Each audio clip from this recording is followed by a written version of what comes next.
In this video, I'll take a close look at passive income to see if it's fiction or reality. And we're starting right now.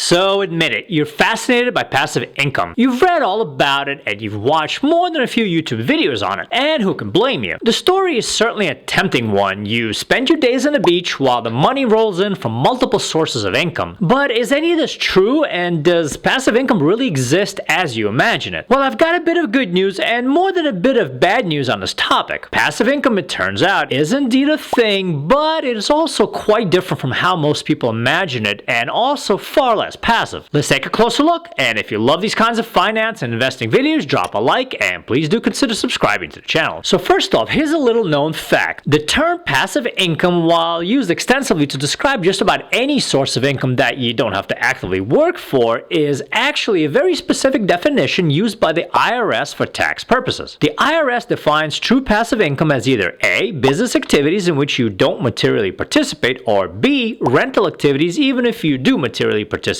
unless you're a real estate professional. So by that narrow definition, you're talking about income from renting out a house and from something like a limited liability partnership where you invested money in a business but someone else runs it. Anything else is not really classified as passive income, but we're still going to refer to it as such because why not? Everyone else does, except for the IRS, of course. Okay, now that we got that out of the way and can continue using the term passive income incorrectly, let's list out the different types of passive income sources and see how realistic they are to set up and profit from, and if they really qualify as being passive. To kick things off, I'll start from what is by far the easiest passive income to understand and set up. Of course, I'm talking about dividend stocks. Dividends is simply the percentage of a company's earnings that are paid to its shareholders as the share of the profits. They are generally paid quarterly with the amount decided by the board of directors based on the company's most recent earnings. Not all companies pay dividends, but most of the older and bigger ones do. How much a stock is paying is indicated by the dividend yield, which is just the dividend amount paid per share and is expressed as a percentage of the company's share price, such as, for example, 2.5%. So if a share price is $100, you will get $2.50 per year from that one share, or about 63 cents per quarter. Now, I have other videos on my channel that go into depth with all the details of dividend stocks, but for our purposes right now, we'll just call it free money that you get as a shareholder. And yes, as long as you hold that stock and as long as the company keeps its dividend, you will get paid. So check that box. We're talking about truly passive income. So dividends pass the test for passive income, but how realistic are they as a strategy to quit your job and live off of them? Well, here's where the good news ends. You will unfortunately need to purchase a lot of shares to replace your day job and hit the beach full time, as you probably guessed once you heard me say that you will only get $2.50 from that one share in my example. The truth is that most solid blue chip companies simply don't pay a whole lot in dividends, with 2.5% being rather generous. For example, Apple and Microsoft, two very desirable companies, currently pay only 0.45% and 0.74% dividend yield, which is really pennies on the dollar. They don't need to or want to pay more, as their shares are still considered growth stocks and plenty of investors snap them up, and the companies have no incentive to offer higher dividends at this point. You can of course invest in higher paying dividend stocks, such as those that pay 4 to 7%, but your risk goes up proportionally. I personally invest in ultra-high dividend stocks, but the strategy involves a ton of research and specialized investing knowledge that is needed to somewhat mitigate the risk. So as an advisor, I don't really recommend this approach to the average investor. So what is the bottom line here? How much can you make with dividend passive income strategy, and how much would you need to invest? Well, as a rough estimate, assuming you currently make $50,000 per year at your day job and want to replace it with dividend income, you will need to buy a whopping $2 million worth of shares of a company paying 2.5% yield, or $1 million